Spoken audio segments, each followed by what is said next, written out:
આપણે ગયા લેક્ચરમાં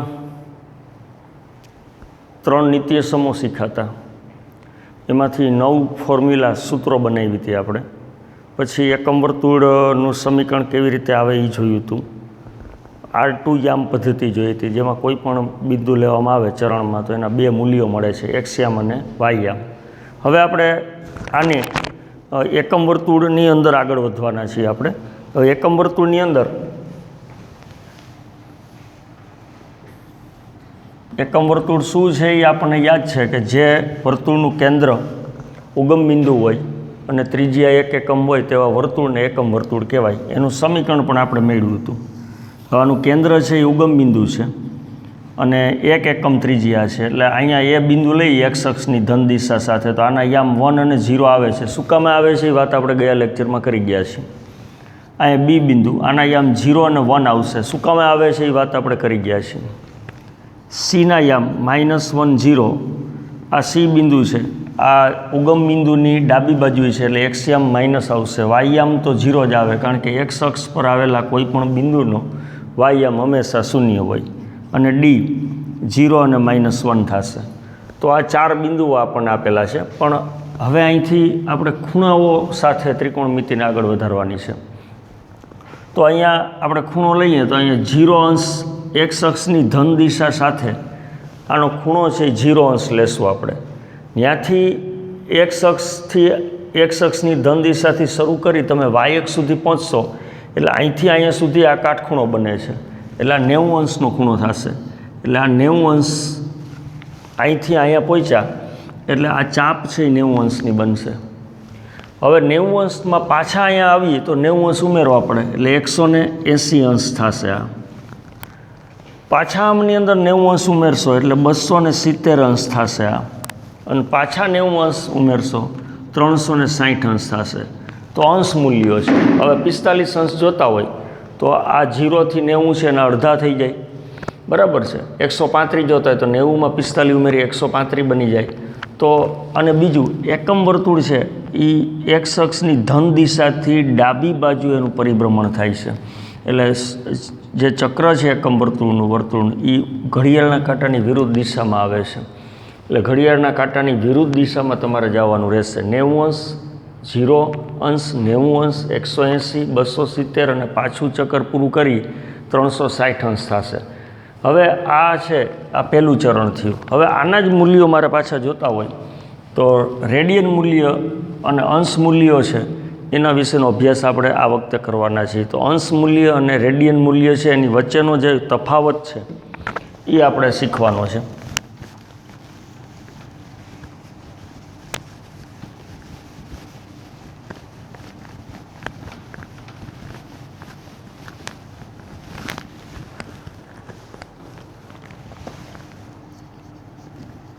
અંશ મૂલ્ય બરાબર રેડિયન મૂલ્ય ગુણ્યા 180 એના છેદમાં પાઈ. અને રેડિયન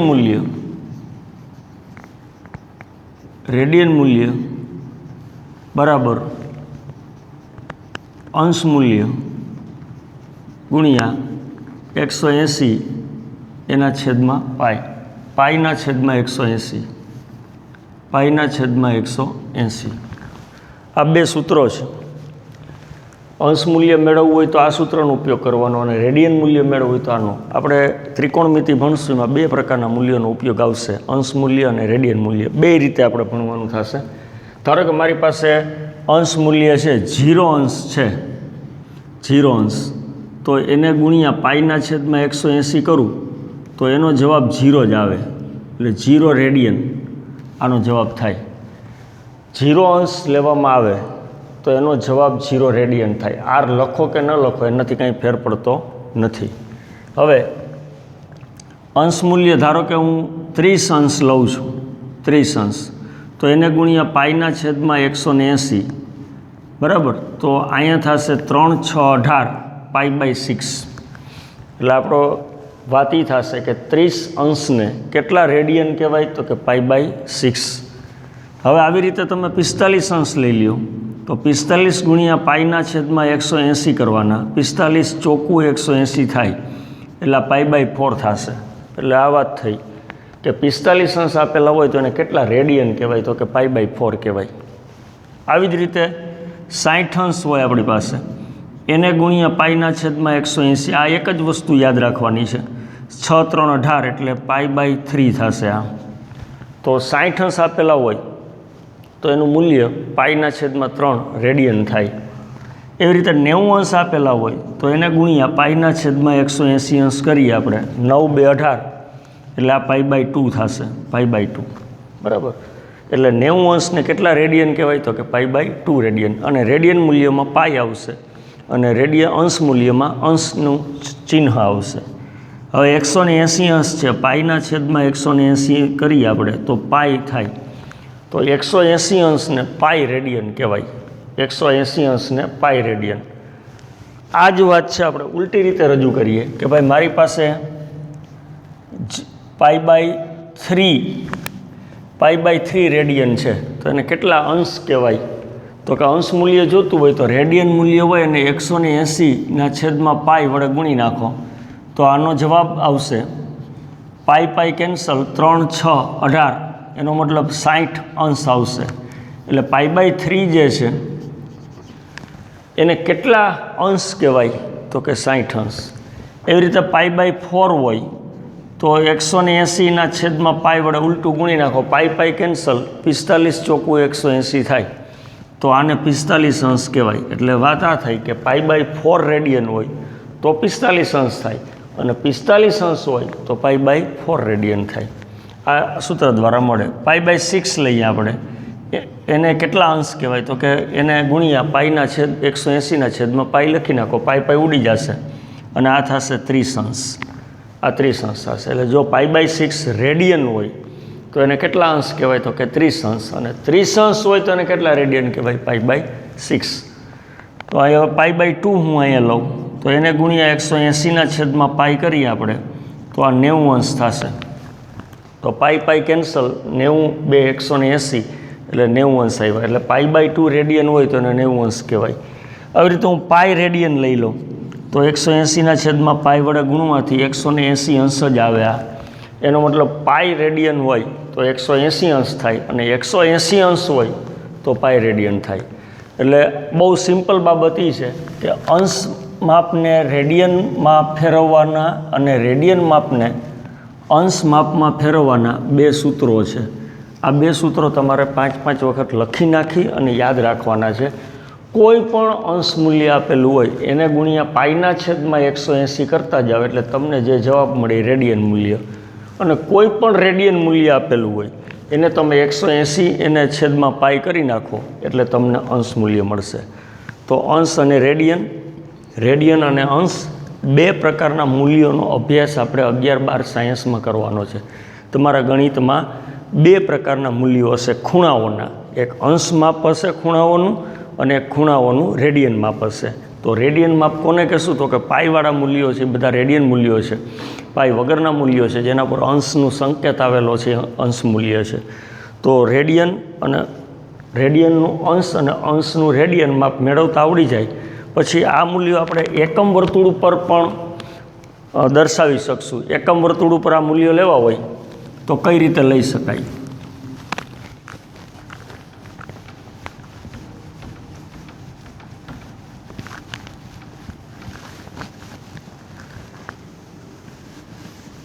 અને થોડીક વખત પોઝ કરી આ વિડીયોને અને પછી આ સૂત્રો બે છે તમે નોટબુકમાં ઉતારી લેજો. તમે આ સૂત્રો છે નોટબુકમાં ઉતારી લેજો અને સૂત્રોનો ઉપયોગ કરીને અંશ મૂલ્યોનું રેડિયન મૂલ્ય અને રેડિયન મૂલ્યોનું અંશ મૂલ્યની અંદર રૂપાંતર કરતા રહેજો. હવે એકમ વર્તુળની અંદર હું અહીંયા બે પ્રકારના એકમ વર્તુળ દોરી રહ્યો છું અત્યારે. એક અંશ મૂલ્યવાળું અને એક રેડિયન મૂલ્યવાળું. XY આ એકમ વર્તુળ છે. અહીંયા A 1 0, B 0 1, C -1 0, D 0 -1 અને અહીંયા ઉગમ બિંદુ છે. આના અંશના મૂલ્યો આપણે લખ્યા હતા. અહીંયા 0 અંશ હોય, અહીંયા 90 અંશ હોય, અહીંયા 180 અંશ હોય, અહીંયા 270 અંશ હોય, અહીંયા 360 અંશ હોય, એવી રીતે તમે દરેક ખૂણો બદલે અક્ષ 90 ઉમેરતા જાઓ તો આમ અનંત સુધી 2 વર્ષ સુધી તમે આ મૂલ્યો લખતા જાઓ તો 11-12 સાયન્સ ખાલી એકમ વર્તુળના મૂલ્યો લખવામાં પૂરું કરી શકાય ધારીએ તો આપણે.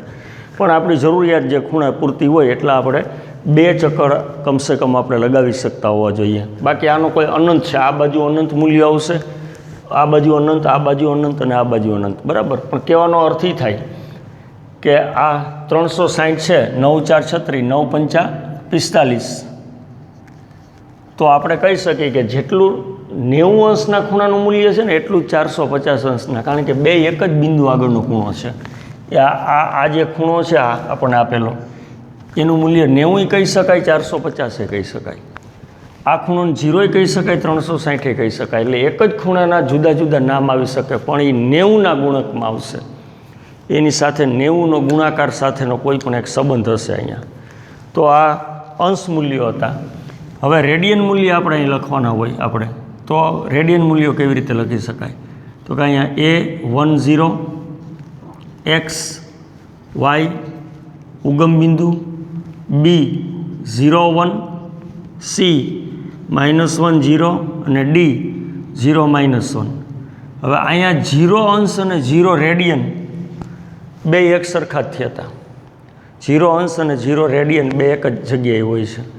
પછી આપણે અહીંયા 90 અંશ કીધા હતા અને એને આપણે હમણાં જ એક કોષ્ટકમાં શીખ્યા કે એને π/2 રેડિયન કહેવાય 90 અંશને. જુઓ તમારી નોટમાં લખ્યું હોય તમે તો લખેલું હશે જ π/2. પાછું 180 અંશ આવે, અહીંયા 180 અંશ છે, અહીંયા 180 અંશ આવશે. તો 180 ને પાઈ રેડિયન કીધું હતું આપણે, અથવા તો હાફ પાઈ જે છે π/2 એ તમારે ઉમેરી દેવાના. અહીંયા અડધો પાઈ હતા અને અડધો પાઈ મીન્સ π/2 હતા અને π/2 ઉમેરો એટલે પાઈ થશે. વળી પાઈમાં પાછું π/2 ઉમેરો એટલે પાઈ પ્લસ π/2 આમ કરીએ તો ટોટલ 2π ને 3π/2 થશે. આ 3π/2 થાય. 3π/2માં હાફ પાઈ એડ કરી દો એટલે આખો ચક્કર 2πનું થશે. 2π એટલે 360 અંશ થાય એ આપણને ખ્યાલ છે, અને પાઈ એટલે 180 આવશે. તો આપણે મિત્રો આ એકમ વર્તુળને બે રીતે દર્શાવી શકીએ છીએ. જુઓ અહીંયા એક અંશ માપથી દર્શાવી શકાશે, એક રેડિયન માપથી. 11-12 સાયન્સ પૂરું થશે ત્યાં સુધી આ બે પ્રકારની કિંમતોનો આપણે ઉપયોગ કરવાની છે. અને બે કિંમતો કઈ રીતે મેળવવી એની વચ્ચેનો સંબંધ શું છે? તો કે રેડિયન માપ મેળવવા હોય તો અંશ માપ ગુણ્યા પાઈના છેદમાં 180, અને અંશ માપ જો મેળવવા હોય અંશ માપ તો રેડિયન માપ ગુણ્યા 180ના છેદમાં પાઈ. ધારો કે 135 અંશ છે, 135 અંશ હોય એને રેડિયન મૂલ્યમાં ફેરવવા હોય તો એને ગુણ્યા 180 કરી 45 ચોખ્ખું 180, 45 તેરી 135 એટલે 3π/4 થાય. આ 135 અંશને 3π/4 કહી શકાય. હવે 3π/4 રેડિયન હોય તો કઈ રીતે થાય? તો કે પાઈ કેન્સલ, 45 ચોખ્ખું 180 અને 45 તેરી 135 થશે.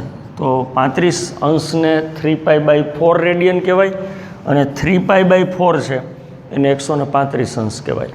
તો અંશને અને રેડિયનમાં ફેરવી શકાય, રેડિયનને અંશમાં ફેરવી શકાય. કોસ π/2 હોય એનું મૂલ્ય અને કોસ 90 અંશ હોય એનું બેયનું મૂલ્ય એક જ સરખું છે. આ બે એક જ કહેવાય. સાઇન થીટા, સાઇન 45 અંશ કહીએ આપણે કે સાઇન π/4 કહીએ. આ એક અંશમાં આપેલો છે ખૂણો અને એક ખૂણો છે થીટાની જગ્યાએ π/4 છે. તો આનું મૂલ્ય 1/√2 થાય, તો આનું મૂલ્ય પણ 1/√2 જ થશે. બેયના મૂલ્ય 1/√2 થાય. આ અંશ મૂલ્ય છે, આ શું છે? રેડિયન મૂલ્ય છે. એટલે આના મૂલ્યો બદલતા નથી. ખૂણા દર્શાવવાની પદ્ધતિ બે છે. એક અંશ મૂલ્ય ઘણી બધી છે, 2થી વધુ છે, 3-4 રેડિયન છે, ગ્રેડિયન્ટ છે, બરાબર. પણ આપણા જે ગણિતમાં ભણવાની છે રેડિયન મૂલ્ય અને અંશ મૂલ્ય બે વસ્તુ આપણે ભણવાની છે. હવે આપણે આને ટેબલ વેલ્યુ બનાવવાની હોય. 6 વિધેયો તમે જાણો છો. સાઇન અને કોસ મુખ્ય વિધેય છે. સેક અને કોસેક સેક છે એ કોસનું વ્યસ્ત છે અને કોસેક છે એ સાઇનનું વ્યસ્ત છે. આ વ્યસ્ત વિધેયો છે. ટેન અને કોટ, ટેન એટલે સાઇન અપોન કોસ અને કોટ એટલે કોસ અપોન સાઇન. તો ટેન અને કોટ ગુણોત્તર વિધેયો છે. એટલે ટૂંકમાં 2 મુખ્ય વિધેય, 2 વ્યસ્ત વિધેય, 2 ગુણોત્તર વિધેય, ટોટલ 6 વિધેય છે. 6 વિધેયના નામ તમને આવડે છે. 10મા ધોરણમાં તમે આ 6 વિધેયનો અભ્યાસ કરી ગયા છો. 6 વિધેયમાં વ્યસ્ત કોનું, કોસનું વ્યસ્ત શું થાય, સાઇનનું વ્યસ્ત શું થાય, ટેન કોને કહેવાય, કોટ કોને કહેવાય, આ તમને ખબર છે. પછી આપણે 3 નિત્ય સમૂહ ગયા વખતે શીખાતા, એમાંથી 9 સૂત્રો બનાવ્યા હતા. એકમ વર્તુળ શીખાતા. આજે એકમ વર્તુળ ઉપર ખૂણો દર્શાવવાની જે રીતો છે એ આપણે શીખી રહ્યા છીએ. અને અંશ મૂલ્યને રેડિયન માપમાં અને રેડિયન માપને અંશ માપમાં કઈ રીતે ફેરવવા એની 2 સરસ મજાની ફોર્મ્યુલા આપણે શીખી ગયા છીએ. હવે આની કિંમતો મેળવવાની છે. એના માટેનું એક ટેબલ આપણે લખવાનું છે અને એ ટેબલ આપણે બનાવી રહ્યા છીએ. 6 વિધેયના ત્રિકોણમિતિના મૂલ્યો આપણે લખવાના છે. તો આ મૂલ્યોની અંદર આપણે જાણીતા ખૂણાઓ જે છે 30 અંશ, 45 અંશ, 60 અંશ, 90 અંશ,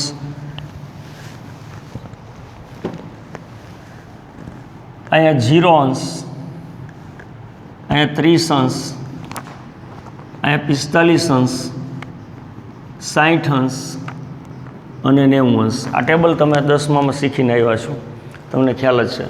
આને 0 રેડિયન કહી શકાય, આને π/6 રેડિયન કહેવાય, આને π/4 રેડિયન કહેવાય, આને π/3 રેડિયન કહેવાય, આને π/2 રેડિયન કહેવાય. તો આ રેડિયન, આ અંશ મૂલ્યો છે, આ રેડિયન મૂલ્ય છે. હવે આને આપણે અહીંયા વિધેય લગાડી દઈએ. હું ખૂણો લઉં છું સાઇન વિધેય છે. 0 અંશ અથવા 0 રેડિયન હોય તો એનું મૂલ્ય 0 અંશ થાય, આ તમે જાણો છો. સાઇન 30 1/2, સાઇન 45 1/√2, √3/2 અને 1 આ મૂલ્યો છે. હવે આ મૂલ્યો કેવી રીતે આવે છે એ શીખવું હોય તો તમારે શું કરવાનું કે આ પહેલો આ 0 નંબર, આ 1 નંબર, આ 2 નંબર, આ 3 નંબર, આ 4 નંબર. તો 0 અહીંયા લખ્યું, અહીંયા 1 લખી નાખવાનું, આ યાદ રાખવા માટે. અહીંયા 2 લખી નાખવાનું, અહીંયા 3 લખી નાખવાનું, અહીંયા 4 લખી નાખવાનું. ટોટલ 4 છે. તો બધાને 4 વડે ભાગી નાખો. 0/4, 0/4 એટલે 0. એનું તમે વર્ગમૂળ કાઢો એટલે 0 આવશે. 1/4 કરો અને 1/4 છે એનું વર્ગમૂળ કાઢો તો 1/2 આવશે. એ સાઇનના મૂલ્યો આવશે આનાથી. પછી 2/4 કરો તો 1/2 થાય અને 1/2નું વર્ગમૂળ 1/√2 થાય. 3/4 કરો, આનું વર્ગમૂળ કાઢો તો આનું વર્ગમૂળ √3 થાય અને 4નું વર્ગમૂળ 2 થાય, √3/2. અને આને 4 વડે ભાગો તો 4/4 1, એનું વર્ગમૂળ 1 થાય. તો પહેલાં સાઇનના મૂલ્યો તમારે ગોખવા નથી પડતા, આ રીતે તમે મેળવી પણ શકો છો. હવે કોસ થીટા છે ને એ આનાથી ઉલટું છે. કોસ આ છેડો છે એ અહીંયા આવી જશે 1. આ √3/2 તમે અહીં લખી શકો છો, √3/2. આ ત્યાં ને ત્યાં આવશે 1/√2. પછી 1/2 અહીંયા આવશે અને 0 અહીંયા આવશે. આ 2 વિધેયના મૂલ્યો તૈયાર થઈ ગયા. તો બાકીના વિધેયના મૂલ્યો છે એ તો તમે ઓટોમેટિક તૈયાર કરી શકશો, કારણ કે સાઇન કોસ પછી tan લખી નાખું છું, tan વિધેય. તો એ સાઇન અને કોસનો ભાગાકાર હોય છે, tan છે. તો આના છેદમાં 0/1 મૂકો તો આનો જવાબ શું થાય? 0. આના છેદમાં મૂકો તો 2નો છેદ ઉડી જશે એટલે 1/√3 મળશે, 1/√3. પછી આ 2 સરખા છે, 2નો ભાગાકાર કરો તો 2 ઉડી જાય, પણ 2નો ભાગાકાર 2 ઉડી જાય તો જવાબ 1 આવે, 0 નહીં આવે. પછી 2 ઉડી જશે, √3/1 એટલે આ √3 થશે. અને આ 2નો ભાગાકાર કરો 1/0, 1/0 કરો તો એ તો ઇન્ફિનિટિવ આવવાનો, કારણ કે છેદ 0 થાય એ કિંમત છે એ અનંત કિંમત કહેવાય અને ઇન્ફિનિટિવ છે અવ્યાખ્યાયિત થઈ જાય. અને આ અવ્યાખ્યાયિત પણ તમે કીધું છે, ઇન્ફિનિટિવ પણ કહેવાય. હવે આને પાછું ઉલટું કરી નાખો એટલે તમને કોટ મળી જશે. કોટનું મૂલ્ય જોતું હોય તો અહીંથી ઇન્ફિનિટિવથી સ્ટાર્ટ કરો અથવા કોસના છેદમાં સાઇન કરતા જાઓ. તો પણ હાલે 1/, લખો એને બદલે અહીંથી ઉલટું તમે લખી નાખો ઇન્ફિનિટિવ √3 1 1/√3 અને 0 આવી રીતે આમ આવશે. હવે કોસનું વ્યસ્ત આપણે કરીએ છીએ. કોસનું વ્યસ્ત સેક વિધેય છે. થીટા આપણે 0 લીધો તો કોસ 0 હોય એને 1/, મૂકવાનું. એટલે 1/1 મૂકું તો 1 આવે. આને 1/, મૂકો કોસનું મૂલ્ય તો આ ઉલટી જાય તો 2/√3 થશે. 2/√3. આને 1/, મૂકો એનો મતલબ વ્યસ્ત કરો તો આ √2 આવશે. આને 1/, મૂકીએ આપણે તો 2 આવશે અને આને 1/, મૂકીએ તો ઇન્ફિનિટિવ આવશે. બરાબર. હવે આનું સેકને બદલે કોસેક વિધેય હોય કોસેક તો આનું વ્યસ્ત થઈ જશે. અહીંથી લખી શકશો તમે અહીંથી. એટલે ઇન્ફિનિટિવ 2 √2 2/√3 અને 1 આનો જવાબ થશે. તો મિત્રો આ 6 વિધેય હતા. 6 વિધેયના મૂલ્યોમાંથી 3 વિધેયના મૂલ્યો છે એ આપણને ખાલી એક સાઇન આવડી જાય તો એના પરથી કોસ આવડી જાય, 2 આવડી જાય તો ટેન આવડી જાય, ટેન આવડી જાય તો કોટ અને સેક કોસેક આવડી જશે. અને સાઇન શીખવા માટે તો કે આ રસ્તો છે 0 1 2 3 4 લખી બધાને 4 વડે ભાગી અને એનું વર્ગમૂળ કાઢી લ્યો એટલે આ તમને બધા મૂલ્યો મળી જશે. તો આ ત્રિકોણમિતિ વિધેયના મૂલ્યો અને આ π/4 30 45 60 અને 90 આ ખૂબ જ ઉપયોગમાં આવતા ખૂણાઓ છે. એટલે વારંવાર ગણતરીમાં આવશે એટલે એને જ આપણે લીધા છે. બાકી અન્ય કોઈ પણ ખૂણા હોય એને અંશ માપમાંથી રેડિયન માપમાં, રેડિયન માપમાંથી અંશ માપમાં ફેરવવા હોય તો કોઈ પ્રશ્ન નથી રહેતો. અહીંયા એક આ ખાસ આ જોવાનું હતું. એટલે આ ટેબલ તમે પોઝ કરી તમારો વિડીયો અને પછી તમે ટેબલ લખી લ્યો નોટમાં હોમવર્કમાં તો આ આવડી જવું જરૂરી છે. તમને લોકોને મેં ટેબલ તૈયાર કરવાના કીધા હતા તો મને લાગે છે ટેબલ લખવાની તમે આને લખવા પડશે વારંવાર. આવડી નહીં જાય તરત. વારંવાર પ્રેક્ટિસ કરવાથી આવડી જશે. અને એક જ દિવસમાં બધું આવડી નથી જવાનું પણ ધીમે ધીમે ધીમે તમે પ્રેક્ટિસ કરશો એટલે ઓટોમેટિક તમને યાદ રહેવા માંડી જશે. એક જ દિવસમાં ટેબલ આવડી જાય, એક જ દિવસમાં આ કોષ્ટક આવડી જાય એવું નહીં થાય. આના માટે તમારે સતત પ્રેક્ટિસ કરવી પડશે. હવે આપણે ધન અને ઋણ મૂલ્યો છે જે એના એકમ વર્તુળ ઉપર આપણે પહોંચ્યા છીએ પાછા. કારણ કે આના ઉપર જ આપણો અભ્યાસ ડિપેન્ડન્ટ છે. એક્સ વાય અહીંયા ફરીથી એ 1 0 બી 0 1 સી -1 0 ડી 0 -1 આ ઓ 0 0. હવે અહીંયા છે ને પહેલું મૂલ્ય જે છે હું અંડરલાઇન કરું છું એ મૂલ્ય કોસનું છે. એ મૂલ્ય કોસના છે. અને બીજા નંબરના મૂલ્યો જે છે બિંદુનો વાયામ એ બધા સાઇનના મૂલ્યો છે. એટલે કોસના મૂલ્યો છે એ 1/90 જેટલું પરિભ્રમણ આપો તો 0 થાય. ત્યાંથી પાછું 90 ઉમેરો તો -1 થાય. પાછું 90 ઉમેરો તો 0 થાય. પાછું 90 આગળ વધો તો 1 થાય. આ રીતે આખો એક ચક્કર ફરે છે. આ બીજા મૂલ્યો છે જે વાયામ એ સાઇનના મૂલ્યો છે. એટલે હવે જુઓ પહેલું ચરણ જે છે આ પહેલું ચરણ છે તમને ખબર છે અહીંથી અહીંયા સુધીનું. આ પહેલા ચરણમાં કોસનું મૂલ્ય કેવું છે તો કે 1 થી લઈને હું અહીંયા આવી રીતે લખી નાખું છું -1 0 અને 1 1 થી લઈને 0 થાય છે. પહેલા ચરણમાં કોસનું મૂલ્ય 1 થી લઈને 0 થાય એનો મતલબ આ સાઈડ છે. તો આને આ દિશાને કેવી કહેવાય? ધન કહેવાય કે ઋણ? તો કે ધન કહેવાય. અને આ દિશા છે એ ઋણ છે. 0ની ડાબી બાજુ હોય એને ઋણ કીધેલું છે, 0ની જમણી બાજુ હોય એને ધન કીધેલું છે આપણે. તો અહીંયા આ કિંમતો ધન છે એટલે કોસ ધન છે. અને સાઇનની વાત રહી, કોસ ધન છે, સાઇનની 0 થી 1 થાય છે મૂલ્ય. 0 થી 1 એટલે પાછું અહીંયા આવશે. એનો મતલબ કોસે ધન છે અને સાઇન પણ ધન છે. કોસે ધન હોય અને સાઇન ધન હોય તો બાકીના ટેન છે એ કોસ અને સાઇનનો ભાગાકાર છે. કોટ છે એ પણ કોસ અને સાઇનનો ભાગાકાર છે. તો કોસે ધન હોય 5 હોય એને ભાગ્યા 3 કરો તો ધન જ આવે. એટલે ભાગાકાર 2 ધન સંખ્યાનો ભાગાકાર ધન થાય. એટલે કોસ અને સાઇન ધન હોય તો ટેન અને કોટ ધન જ થાય. પછી કોસનું વ્યસ્ત, કોસ ધન હોય તો એનું વ્યસ્ત ઋણ ના થાય, વિરોધી ઋણ થાય. એટલે સેક છે એ ધન થશે અને સાઇન ધન હોય તો કોસેક છે એનો વ્યસ્ત છે એ પણ ધન જ થશે. એનો મતલબ કોસ અને સાઇન બેય ધન હોય તો 6 વિધેયો છે પ્રથમ ચરણમાં, આ ચરણમાં એનું મૂલ્ય ધન થશે. એટલે હું અહીંયા ઓલ લખીશ. ઓલ લખી ઓલનો મતલબ પહેલું ચરણ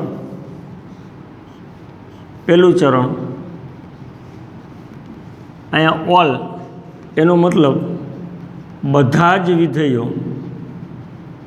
વિધેયો ધન છે. બધા જ વિધેયો ધન છે પહેલા ચરણમાં. હવે હું બીજા ચરણમાં આવી ગયો. બીજું ચરણ આપણે લખીએ અહીંયા. તો બીજા ચરણમાં મૂલ્યો જોયા મેં. કોસનું મૂલ્ય 0 થી -1 થાય છે. 0 થી -1 એટલે અહીંયા આવી ગયા આપણે. અહીંયા આવી ગયા. આ કોસ છે અહીંયા. અને સાઇનનું મૂલ્ય 1 થી 0 થાય છે. એટલે 1 થી 0 એટલે આ બાજુ ધન બાજુ આવશું. અહીંયા સાઇન છે. એનો મતલબ કોસ ઋણ છે, સાઇન ધન છે. ક્યાં? તો કે બીજા ચરણમાં. કોસ ઋણ હોય તો કોને કોને અસર થાય? જેમાં કોસ આવતો હોય સેક ઋણ થાય, ટેને ઋણ થાય, કારણ કે એમાં સાઇન ધન હોય ને કોસ ઋણ હોય તો ભાગાકાર ઋણ થાય. કોટે ઋણ થાય, કારણ કે એમાં સાઇન ધન છે ને કોસ ઋણ છે એટલે એ પણ ઋણ થાય. ધન કોણ થશે? તો કે સાઇન એક છે ધન અને તેનું વ્યસ્ત કોસેક છે ને એમાં એક કોસ ન હોય, બાકી બધામાં કોસ હોય. એટલે સાઇન અને તેનું વ્યસ્ત કોસેક ધન હોય, બાકીના ચારેય વિધેયો ઋણ હોય. એટલે આપણે હું અહીંયા છે ને એસ લખીશ. એસનો મતલબ શું ખબર? સાઇન. એસનો મતલબ સાઇન અને તેનું વ્યસ્ત કોસેક ધન છે, બાકી બધા ઋણ છે. બાકી બધા વિધેય ઋણ છે. આ એસ આવશે, ઓલ એસ.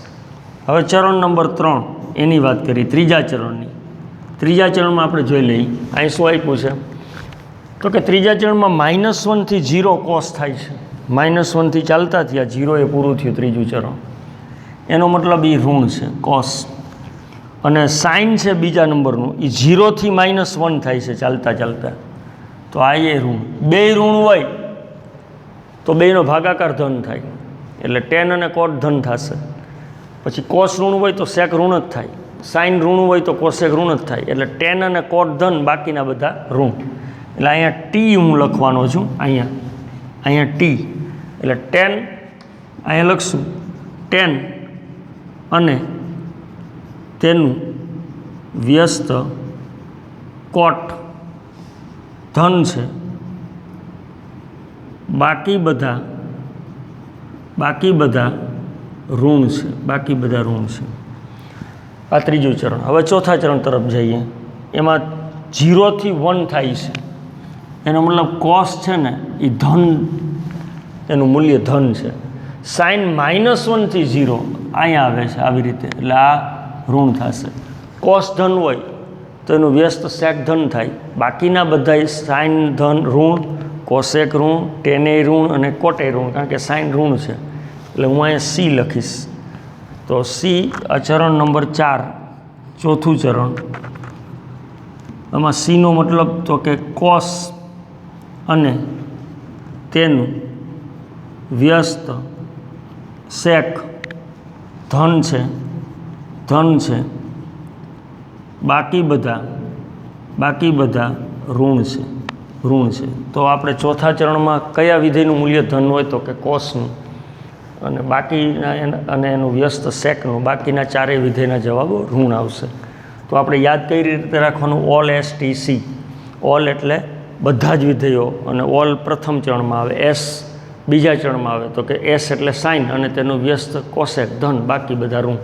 ત્રીજામાં ટી તો કે ટેન અને તેનું વ્યસ્ત કોટ ધન, બાકી બધા ઋણ. ચોથામાં સી આવે, કોસ અને સેક ધન, બાકીના ચારેય ઋણ. તો ઓલ એસ ટી સી યાદ રાખશું, અને 2-3 વખત ઘરે પ્રેક્ટિસ કરીને લખી નાખશો એટલે યાદ રહી જશે ધન અને ઋણ મૂલ્યો. તો આજે મિત્રો આપણે શું શીખ્યા? તો કે આજે આપણે રેડિયન મૂલ્ય કોને કહેવાય, અંશ મૂલ્ય કોને કહેવાય, રેડિયનમાંથી અંશમાં કેવી રીતે ફેરવી શકાય, અંશમાંથી રેડિયનમાં કેવી રીતે ફેરવી શકાય, એકમ વર્તુળ ઉપર અંશ મૂલ્ય કેવી રીતે લખાય, રેડિયન મૂલ્ય કેવી રીતે લખાય આ શીખા. પછી ત્રિકોણમિતિ વિધેયના મૂલ્યોનું ટેબલ શીખા. અને આપણે છેલ્લે આ ધન અને ઋણ વિધેયો કયા કયા ચરણમાં કેવી રીતે હોય છે એ શીખા. તો આજે આપણે અહીંયા આપણી વાત પૂરી કરશું. નેક્સ્ટ ટાઈમ મળશું. Okay, thank you.